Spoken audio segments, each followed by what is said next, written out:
بسم الله الرحمن الرحيم والصلاة والسلام على أشرف المرسلين. سنقوم بتصحيح الامتحان الوطني لمادة الرياضيات الدورة العادية شعبة خيار فرنسية. أولا قبل بدء التصحيح نطلب من الله عز وجل التوفيق والنجاح للجميع. Donc on va commencer par le premier exercice. Donc, exercice numéro 1.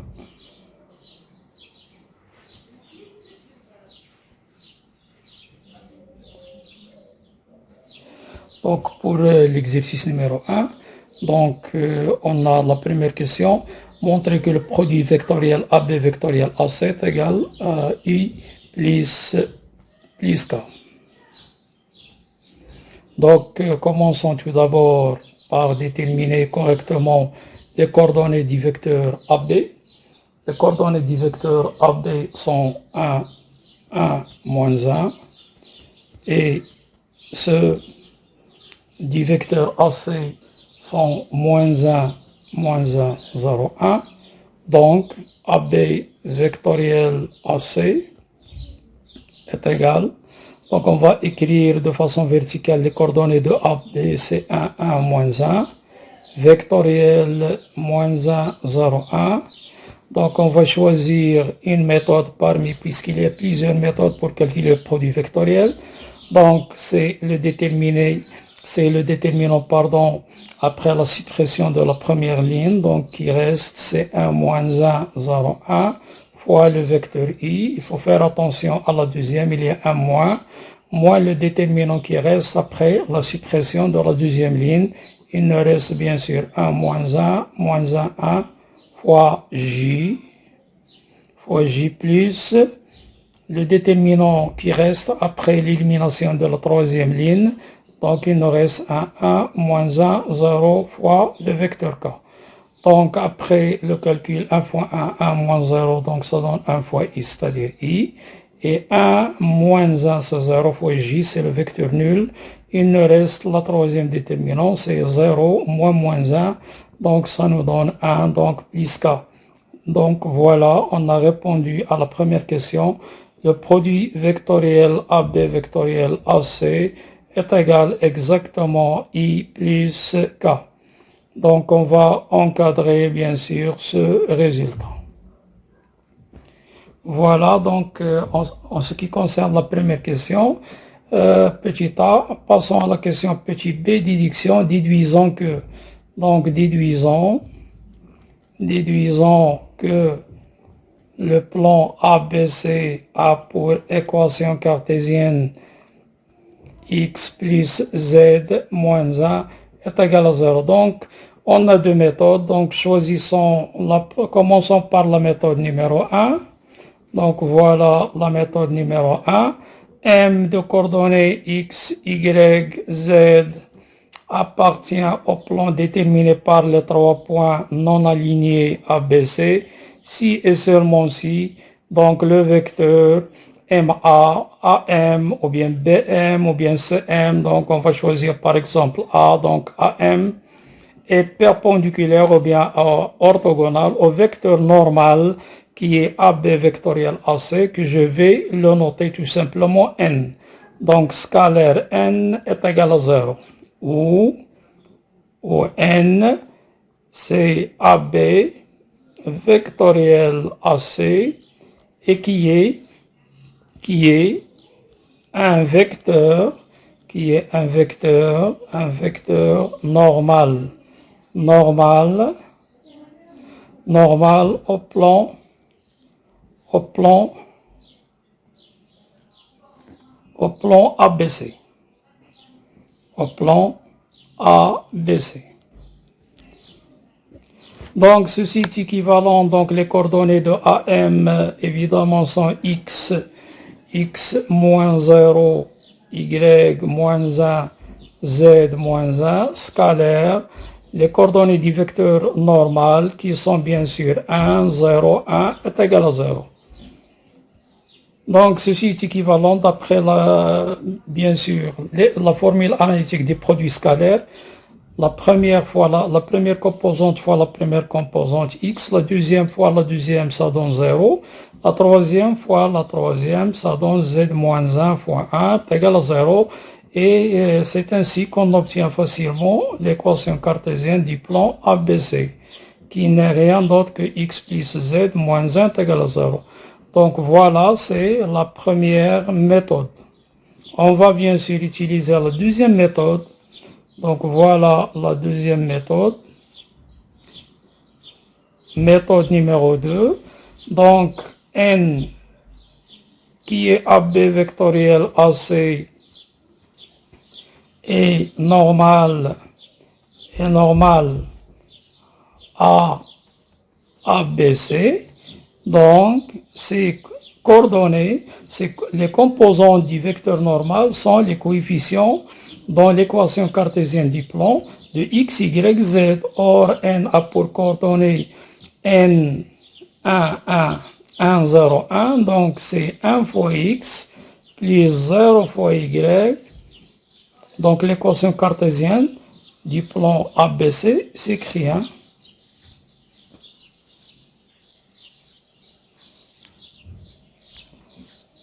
Donc l'équation cartésienne du plan AB s'écrit le coefficient de x fois la première composante de n, plus la deuxième composante fois y, plus la troisième composante fois z, plus un certain d, une constante à déterminer.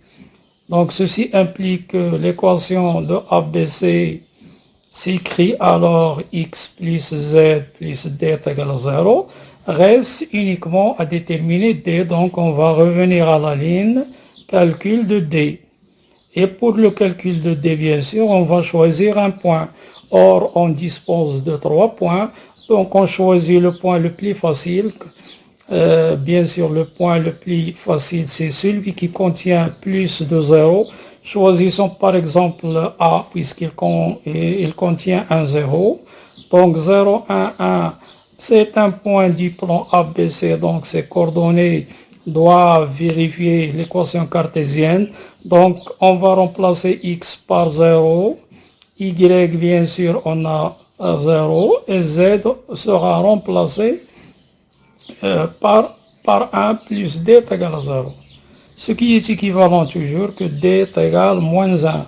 Donc on revient à l'équation cartésienne du plan ABC. Et on remplace d par sa valeur et on obtient facilement que le plan ABC a pour équation cartésienne x plus z moins 1 est égal à 0. Donc voilà, ce sont les deux méthodes disponibles pour déterminer l'équation cartésienne du plan ABC. Maintenant, on va passer à la deuxième question. La deuxième question, soit est-ce déterminer une équation, donc déterminant une équation cartésienne, une équation cartésienne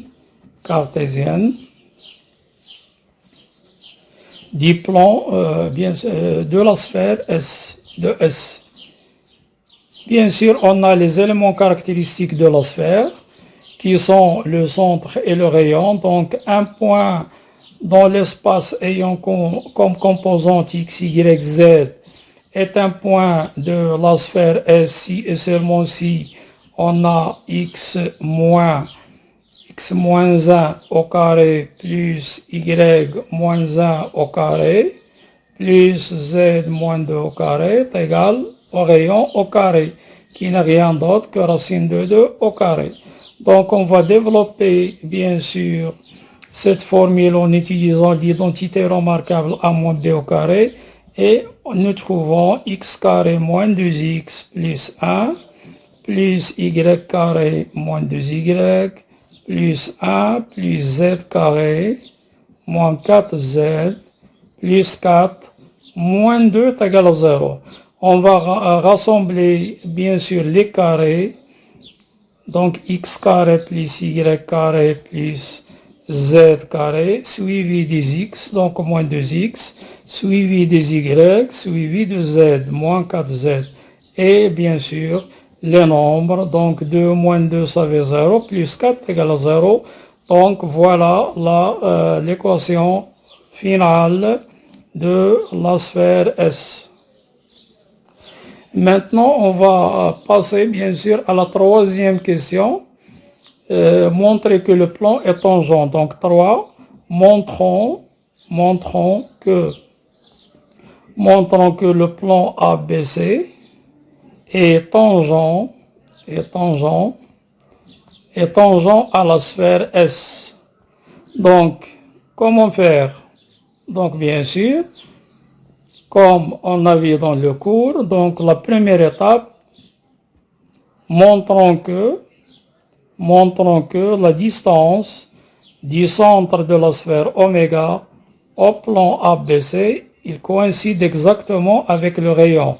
Autrement dit, est égal à R. Donc, c'est la première étape. La deuxième étape consiste à montrer que le point tangent est égal exactement à A. Donc, commençons par calculer la distance. La distance oméga ABC, comme on a vu dans le cours, il faut commencer par la valeur absolue. Sinon, on va trouver la distance négative, ce qui est absurde. Donc, et on va remplacer dans l'équation du plan ABC. Bien sûr, on va remplacer X par la première composante de oméga, Y par sa deuxième composante, et Z sera remplacé par la troisième composante. Donc X sera remplacé par 1. Bien sûr, on a Y sera remplacé, donc c'est X plus 0Y, donc 0 sera multiplié par 1, c'est 0. Il nous reste Z, donc sera remplacé par 2, donc plus 2, moins 1. Moins 1 sur la norme du vecteur normal. Or, le vecteur normal a pour composante 1, 0, donc c'est 1 au carré, plus 0 au carré, plus 1 au carré. Donc, ce qui est égal, le 1 va s'éliminer avec le moins 1, il nous reste 2, c'est racine de 2. En simplifiant par racine de 2, on trouve racine de 2. Donc voilà, on vient de calculer la distance d oméga ABC est égal exactement à racine de 2 est égal le rayon R. Ce qui implique bien sûr que le plan ABC est tangent à la sphère S.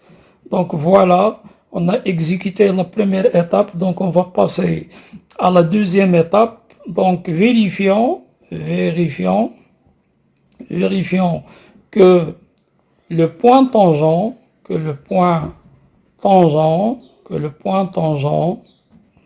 à la sphère S est le point A. Donc, cette vérification est simple. Donc, on doit s'assurer que A appartient au plan et en même temps appartient à la sphère. Or, A est déjà dans le plan, puisque le plan ABC, il passe par les 3 points non alignés ABC. Donc, il nous reste à vérifier que A appartient à la sphère S. Donc, pour vérifier que A appartient à la sphère S, il suffit de prouver que les composants du point A vérifient l'équation cartésienne. Donc, pourquoi A appartient à la sphère S? Or, on a l'équation cartésienne de S, donc on va travailler avec l'équation, bien sûr, réduite, qui n'est pas développée, pour, bien sûr, simplifier les calculs. Donc, pour éviter les calculs, bien sûr. Donc, l'équation réduite de la sphère, c'est x moins 1 au carré plus y moins 1 au carré plus z moins 2 au carré est égal au rayon au carré, c'est-à-dire racine de 2. Donc, on va remplacer x par la première composante de A, y par la deuxième composante de A et z par la troisième. Ici, on trouve que le membre gauche est égal à racine de 2, c'est-à-dire au carré est égal à 2. Donc, cela prouve que le point A appartient. Donc, on va effectuer cette opération. Remplaçons x par la première composante de A, c'est 0, donc moins 1 au carré. Et remplaçons y par 1, donc moins 1 au carré, plus z, donc 1 moins 2 au carré. On va calculer, bien sûr, de cette somme. Donc la première est égale moins 1 au carré, c'est 1. La deuxième, c'est 0. Et la troisième, c'est moins 1 au carré, c'est 1. Donc on trouve 2.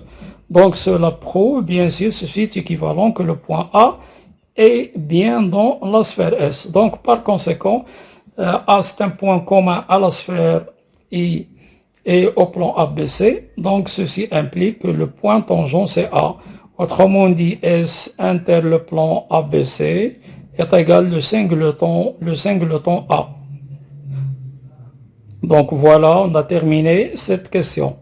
On va passer bien sûr à la quatrième question. Donc passons à la quatrième question, petit a. Déterminons une représentation paramétrique. Déterminons une représentation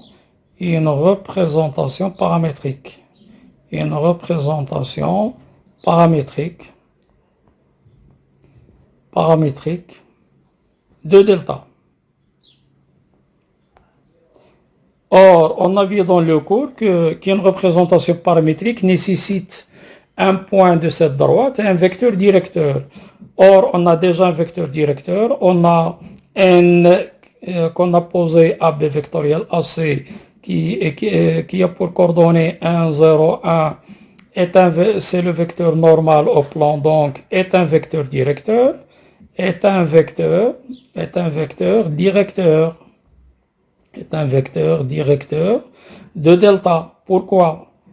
Voilà la raison, car delta est orthogonal au plan ABC. Donc, c'est normal que le vecteur normal de ABC soit un vecteur directeur de delta.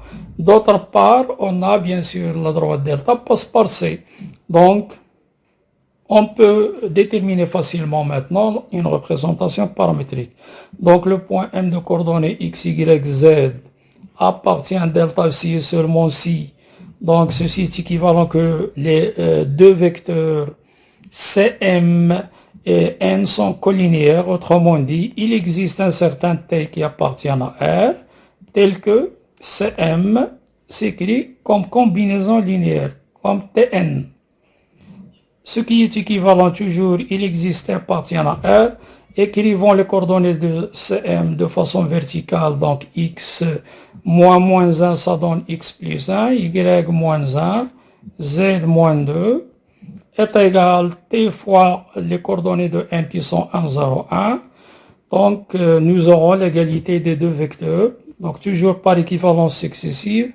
Donc nous aurons x plus 1, y moins 1, z moins 2 est égal t fois 1, c'est t fois 0, 0, t.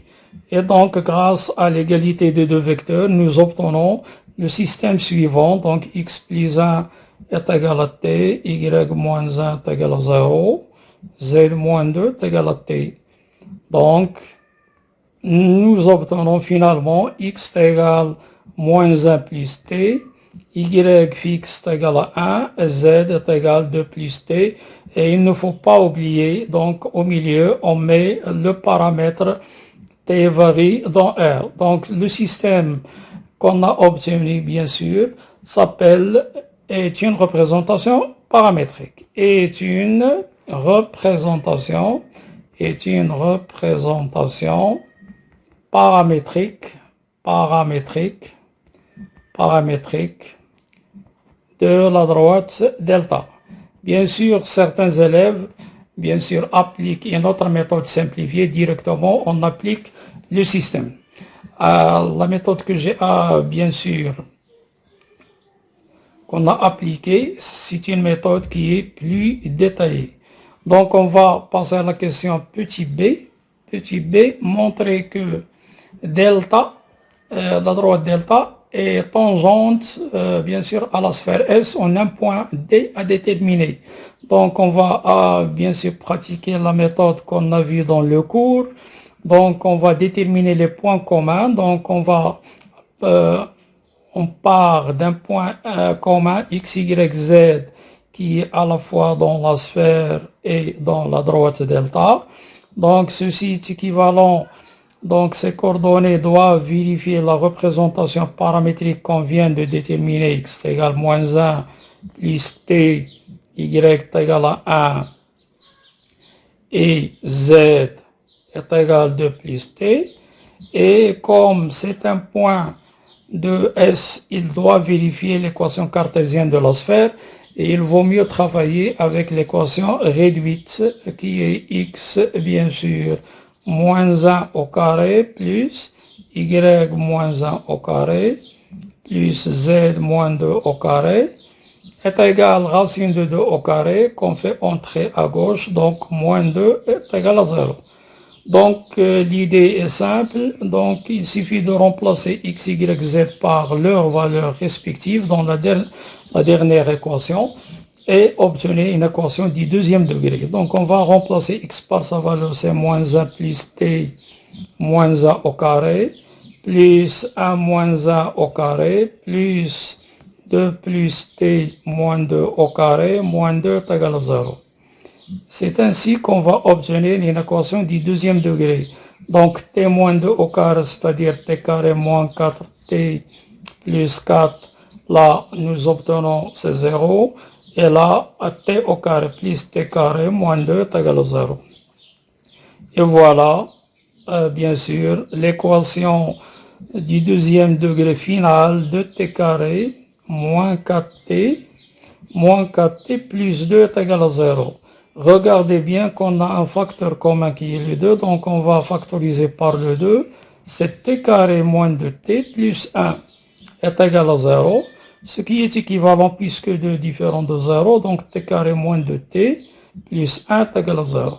Donc vous avez bien sûr deux méthodes, soit vous utilisez le discriminant delta, soit vous remarquez que c'est une identité remarquable, c'est t moins 1 au carré est égal à 0, donc on va déduire les solutions directement. Donc t moins 1 est égal à 0, ce qui est équivaut que t est égal à 1, et on remplace dans x, y et z. Donc d'après la représentation paramétrique qu'on a trouvée précédemment, donc x est égal à moins 1 plus t, et on remplace t par 1, y fixe est égal à 1, et z, on va remplacer d'après la représentation paramétrique.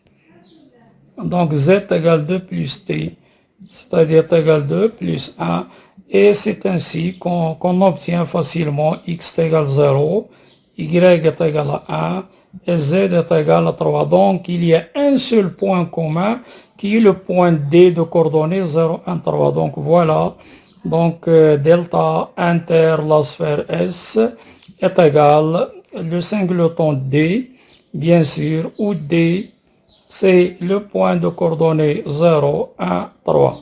Donc voilà la réponse détaillée de cette question. Donc maintenant, il nous reste la dernière, petit c, calculer le produit scalaire. Donc petit c, calcul du produit scalaire. Calcul du produit scalaire, autrement dit AC, scalaire I plus K qu'on a noté N, c'est-à-dire le vecteur normal du plan ABC.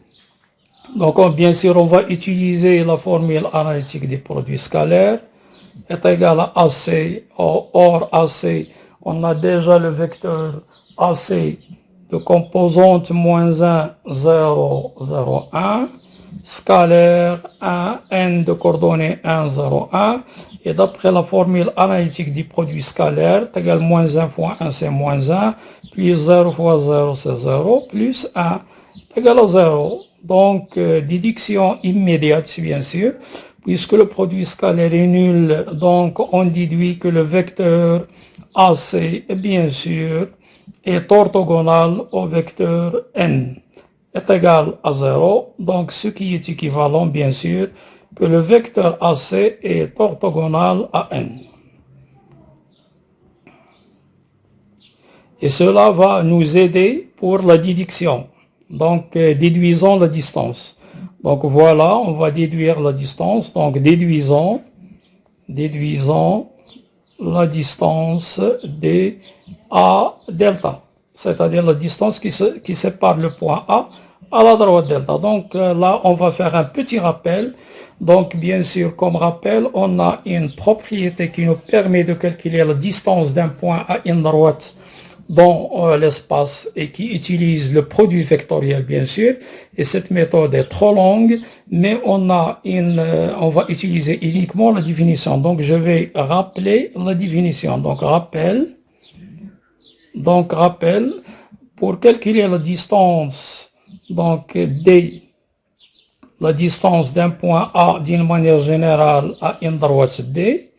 Donc voilà, on va faire un petit schéma. Voilà la droite D et le point A. Donc on va faire le projeté de A ou bien la projection orthogonale qui est H et la distance bien sûr.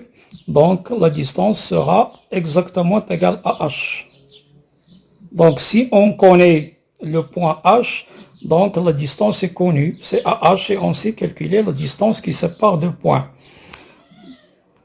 Donc avec H bien sûr, le projeté ou bien la projection orthogonale, le projeté de A sur la droite D. Donc c'est ce qu'on va utiliser, on va utiliser uniquement cette définition. Or, on a AC, le vecteur AC,